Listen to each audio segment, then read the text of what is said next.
The attitude of the narcissist following the cessation of the formal narcissistic relationship can be thought of in several different ways. It can end in several different ways, several different instances. So the discard or the disengagement happened, and more than likely you have worked out that you've been dumped, cast off, tossed to the wayside, or you may have been one of the luckier ones and gotten an explanation as to why the relationship ended or is over. But all you know is that it is the end. And what can you expect from the manner by which this relationship has been brought to a conclusion? What happened to you in the between you and the narcissist in the end really mean? There are several scenarios that occur in this instance, and I would like to explain to you what each one means in order to aid your understanding so that you can be enabled to decide for yourself how to protect yourself from a hoover by the narcissist. This is based off of the work of the great H.G. Tudor, and the first one is the vanishing. You have been discarded, but there was no explanation provided, and you were not told that the relationship has ended. There was no message, no text message, no telephone call, and not even a message through a friend or a third party. You have not had to learn that the narcissist is seeing someone else through a friend, and you suddenly realize that the relationship that you cherished so much has been brought to a sudden conclusion. And not only has there been no explanation, you are unable to contact the narcissist completely. You can call their phones, send them a text message. Many of the times they will actually change their number. You drive by their house and they may have possibly moved, or the house is dark, and there is no way, you're not gaining any admittance to see the narcissist.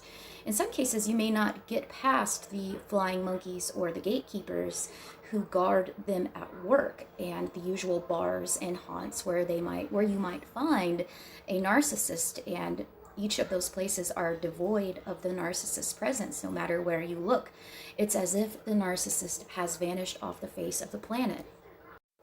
In these vanishing instances, the narcissist is gaining thought fuel by imagining your upset and distress at being disengaged from or discarded, and will also being unable to see the narcissist. They understand that we as empaths or the victims are absolutely beside ourselves, freaking out because we don't know where the narcissist went.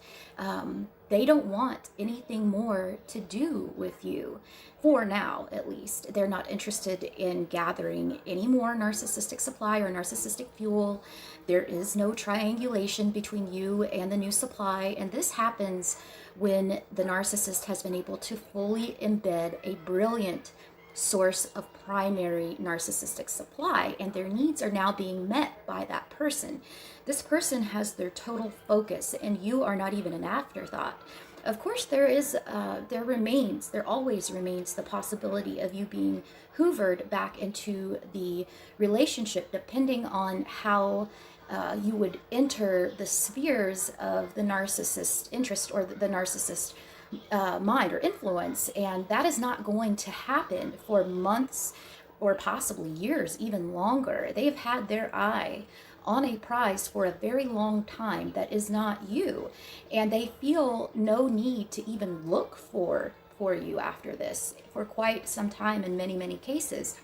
But it is a cold comfort for you to be treated this way. But if it provides you with a clear run at recovery and no contact is going on without any hoovers, that is good for the victim, even though it may not feel good.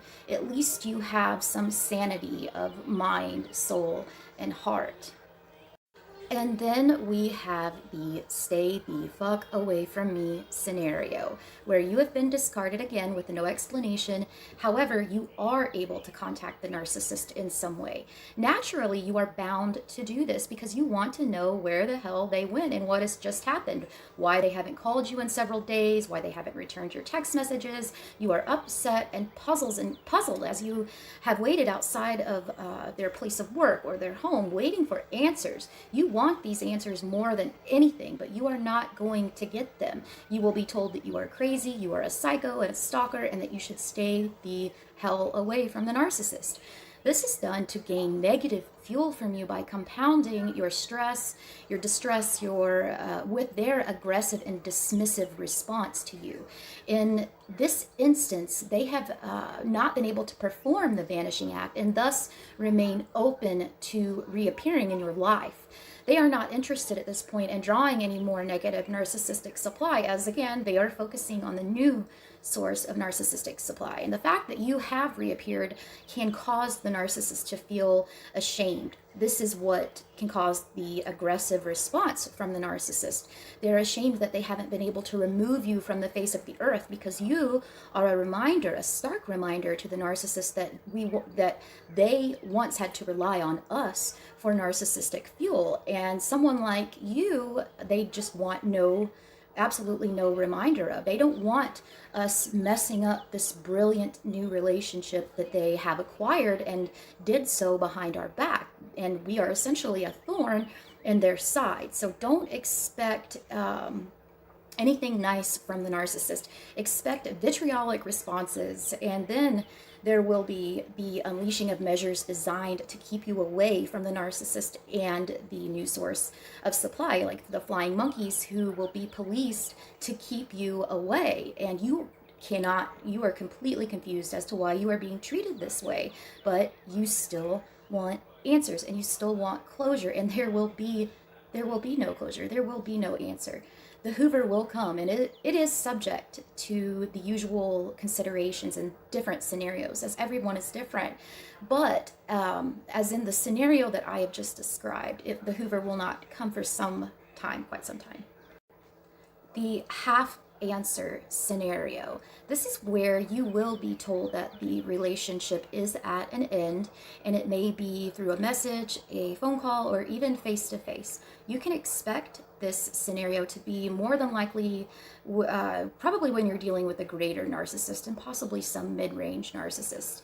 And in this scenario, you will receive fabricated answers and explanations as to why they can no longer go on in the relationship with you. And those will sound like, I cannot stand to hurt you any longer. I just need time to think about what I'm doing, and it's not fair to make you wait. I have to work some things out. I guess this is just who I am. But be under no illusion. These comments are not being made because the narcissist recognizes that they are at fault, because they are never at fault in their minds.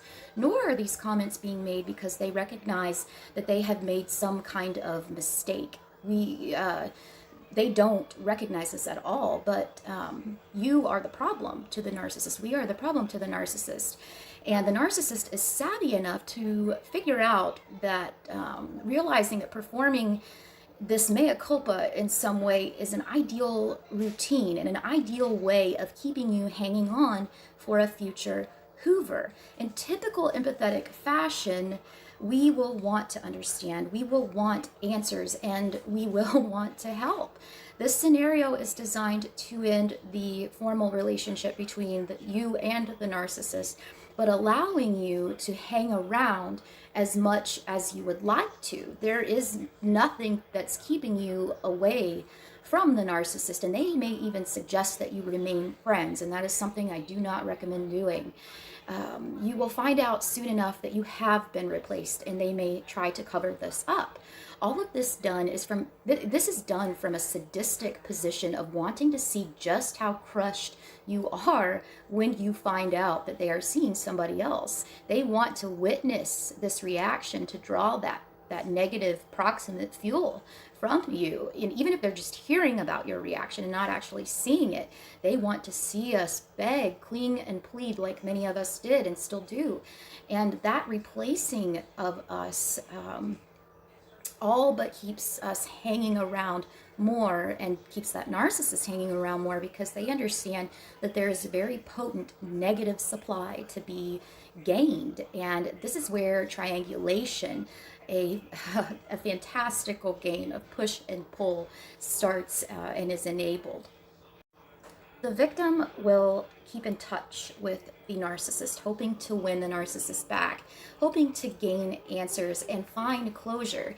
Therefore, in this part of the cycle, the hoovering will be minimal, because in fact, this is kind of a reverse hoover, so to speak, as the narcissist will create a situation that forces you to keep in touch with the narcissist by using breadcrumbing and future faking, and they will explain it away to the new primary source of supply that you are crazy, that you have issues that you just can't let go, that you are a stalker, and that they are just trying to help you understand that it is over.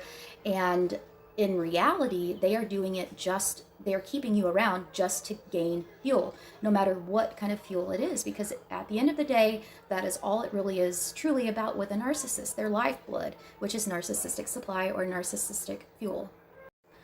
Scenario number 4 is the knifing. This scenario is akin to the one that I just explained, except it is combined with telling you to stay away from the narcissist, but there is a benefit to the narcissist by gaining some type of negative or positive proximate fuel by telling you that your relationship is over. And the scenario is more common with lesser to mid-range narcissists. There is no mea culpa, because the narcissist in question is not sophisticated enough to engage in a false sense of creating a false sense of responsibility for the demise of the relationship, unlike the greater narcissist. Instead, they will blame you entirely. You are a whore, a psycho, a nutcase, uncaring, selfish, lazy, bipolar, completely psychotic. Any name that you can think of, you're going to get called these names. You think of an insult and it will be flung at you for sure. It is nasty, it is brutal, it is cold, it is cruel, and a new primary source has been lined up, and the narcissist wants to focus on that person, but will not be telling you what an awful person you are as an aggressive step to keep you away from them. This is driven again by their toxic shame, and rather than slinging away from you, the victim, it manifests as an explosion of rage, as you are told under no uncertain terms that you are at fault for the demise of the relationship. They have done nothing wrong and they are leaving you, and it is over. You will probably be told about the primary source, or you may not. You may be hellishly triangulated against with the new primary source, and you will be given a thorough roasting through this dressing down. Then they want you to stay away, as they truly do think that you are a stalker and a psycho and somebody that just can't get over them, while in the meantime, they are spoiling the new source of supply and smearing you to the new source of supply. Again, the hoovers in this instance will come in due time, but again, not for quite a while. This is called the parade. You are discarded or disengaged from. You get no explanation. You find out when you see the narcissist, or one of your friends or acquaintances see the narcissist cozying up to a new source of supply. This newcomer or this new source of supply will have been warned about you and how dangerous and unstable you are, and possibly they'll tell them that you are abusive. This has been done to prime both of you for triangulation that they will engage in by showing off this newly acquisitioned source of supply. You will more than likely react, and as empaths will more than likely confront the narcissist. But the new primary source has been brainwashed, and you may feel the urge to get in contact with the new primary source to warn them about the narcissist. This is something I do not recommend, because, like I said, you have been smeared to all and sundry by the narcissist to this new source of supply, and this will not convince him or her that they have made a mistake in choosing this narcissist as a partner. They just won't accept it. And speaking of that, the narcissist is telling the new source of supply that you will not accept that the relationship is over, all the while they're breadcrumbing and future faking behind the new source of supply's back. The new primary source will always believe the narcissist. They will never open up to you about the narcissist unless it is after the relationship between the new source of supply and the narcissist has ended. You will be drawn in by hoovers and reverse hoovers as you keep trying to convince this new source of supply to get away from the narcissist, and you're telling the narcissist what you really think of them. If you do not expect the narcissist to have rubbed this relationship in your face to the furthest extent possible, especially over social media, they're going to continue to try and triangulate you, but not necessarily wanting you back. They just want that fuel.